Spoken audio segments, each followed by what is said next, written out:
Investigation Special Counsel Robert Mueller appears to have reached a plea deal with Michael Flynn. President Trump's former national security advisor appears to be prepared to plead guilty to at least one count of lying to the FBI. I want to bring in our senior justice correspondent, Pierre Thomas, for more on this. Pierre. George, well, the situation is that we've got a hearing scheduled for 10:30 a.m. this morning. The special counsel's office has filed a criminal complaint against the former national security advisor, Michael Flynn. And it's about comments made to the FBI in regard to whether he had conversations about Russian sanctions with the former Russian ambassador Kislyak. You'll recall that he was forced out of office in relation to whether he had those conversations. He initially said that he did not discuss those sanctions. We now know that he did. The special counsel has filed a criminal complaint.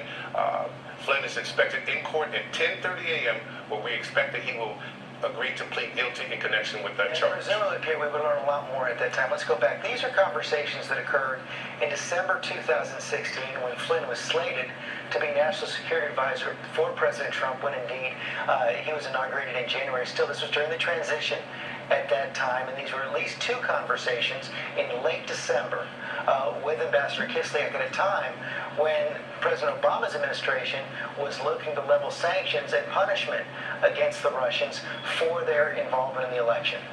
Correct. And you'll recall that the then acting Attorney General Sally Yates contacted the White House, told the White House that they were concerned that he had misled officials about it, including the Vice President Pence. And the FBI subsequently interviewed him about these accusations. The FBI had, according to our reporting, secretly recorded the conversation, knew what he said, and then when they asked him about it, he apparently was not forthcoming, and he's being charged with that today, George. And Pierre, presumably we'll learn a lot more at this plea hearing at 10:30. We'll learn perhaps what information, if indeed General Flynn is pleading guilty, what he's been willing to give in return for this, because this is a relatively narrow count right now. We had also seen reports in the past of his failure to report his lobbying activity on behalf of foreign governments, which could have also led to criminal indictments. Exactly. There are not often federal felonies in connection with that kind of activity, but the level, the amount of foreign lobbying that Flynn had done had drawn the scrutiny of the FBI. He'd been investigated for acting on behalf of Turkish officials, and he had filed information updating the fact that he had done considerable work on the behalf after the fact, George.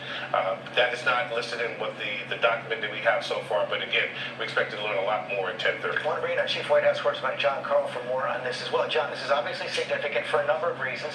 General Flynn active in the campaign as a surrogate for President Trump, for candidate Trump at the time, also as an advisor on his national security team, slated to be his national security advisor. This is an activity during the transition. We also know that President Trump, early in the administration, was seized with the Flynn investigation, and according to James Comey, the former FBI director, was asked by the president at one point to try to go easy on Flynn.